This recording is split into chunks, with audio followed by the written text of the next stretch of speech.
The desert stretches endlessly, with its golden dunes shifting like waves under the hot sun. Ah Ming walks forward with determination, and in the distance, he sees the small outline of a weathered town on the shimmering horizon. Forgotten Kingdom. Ah Ming's old sandals sink into the hot sand with each step, leaving faint and uneven tracks behind him. He moves slowly and carefully, as he is almost out of strength. His sunburned face shows exhaustion. Sweat drips from his brow as he raises a shaking hand to block the bright sun. With each glance forward, he silently hopes to find shelter. The guest house is a peaceful place filled with soft light and rustic charm. Its wooden beams show signs of age from time and the desert's strong winds. The air carries the rich scents of burning incense and old wood. Ah Ming leans against the counter and talks softly with the innkeeper. The older man looks cautious, but his eyes show a kind nature as he listens. Mei Ling enters, moving gracefully as someone who has worked quietly for many years. She sets a simple bowl of steaming rice in front of Ah Ming, her fingers brushing the bowl before she steps back into the shadows. The town is alive with daily activities. Narrow streets are busy with merchants selling their goods, children running through the crowd, and carts clattering over the cobblestones. Ah Ming moves through the town, carrying buckets of water from the well. He has a calm expression and stays focused as he adjusts to the villagers' daily routine. Mei Ling watches from the guest house window. She looks at Ah Ming with quiet curiosity, which softens her usually serious expression. In the shade of the market square, villagers gather in small groups. Their whispers grow louder as they share stories about a hidden treasure in the desert. Ah Ming stands at the edge, listening carefully. He furrows his brow as he hears bits of the story, which spark his curiosity. When he hears about a forgotten kingdom, it stirs something inside him. A large merchant caravan arrives suddenly and interrupts the market's chatter. The villagers go quiet as they see the shiny decorations glinting in the sunlight. They can't help but be drawn to the beautiful display. A prince gets off his horse with skill. His decorated robe and shiny boots stand out against the dusty streets. His movements show that he is in charge. From the guest house doorway, Mei Ling watches the prince and the merchant talk. Her face is hard to read, and her thoughts remain hidden. The merchant walked up to Mei Ling with a golden trinket in his hand.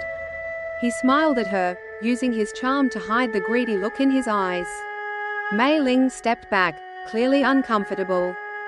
Dark clouds gather in the distance, flashing with lightning. The once clear sky turns chaotic as the storm slowly moves toward the town. Ah Ming grips the windowsill, watching the horizon disappear behind the curtain of swirling sand. The wind rattles the shutters violently, and the distant cry of villagers carries on the storm's gusts. The sandstorm strikes with full force, engulfing the town in an unrelenting tide of wind and grit. Walls creak, roofs groan, and the streets vanish beneath layers of sand. As the storm subsides, the desert reveals its secret, a sprawling, ancient city emerging from beneath the sands.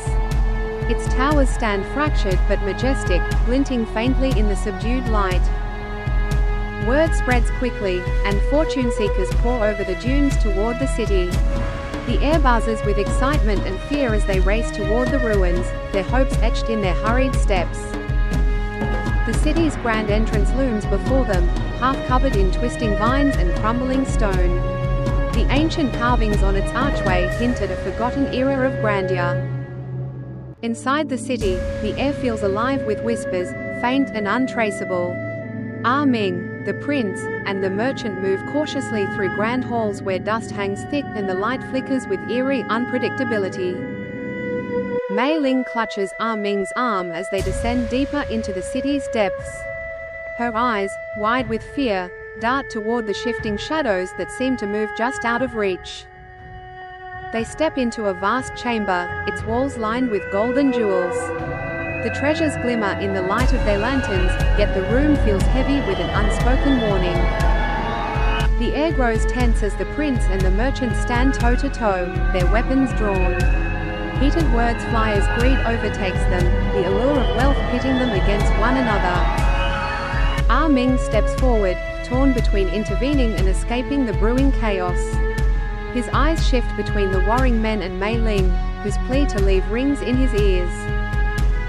Mei Ling's tear-streaked face is a portrait of desperation as she begs Ah Ming to abandon the treasure and escape. The chamber feels alive, its shadows closing in as the argument reaches its breaking point. The desert erupts into chaos once more as a second storm engulfs the ruins. The winds howl like a vengeful spirit, and the city begins to crumble under the sheer force of nature's wrath. Ah Ming and Mei Ling flee hand in hand, weaving through collapsing walls and falling debris. The storm's roar is deafening, the sands chasing them like a living tide intent on swallowing them whole. From a safe distance, they turn to watch as the city is reclaimed by the desert. The once majestic ruins vanish beneath the sands, leaving behind only whispers of its existence. In the silence, Ah Ming and Mei Ling share a glance, their bond forged in survival unlost. Amidst the eerie glow of lanterns, the prince and merchant lie lifeless atop a glittering mound of treasure, their weapons still clutched in blood-stained hands. The chamber is silent, save for the faint trickle of sand falling from above, as the treasure gleams coldly, a haunting testament to their fatal greed. Back home, sunlight filters softly through the wooden shutters as they sit at the worn table. With hesitant hands, they untie the small bag, and a cascade of diamonds spills onto the surface, their brilliance catching the light and illuminating their astonished faces. Silence fills the room, broken only by their breaths as the weight of their discovery sinks in.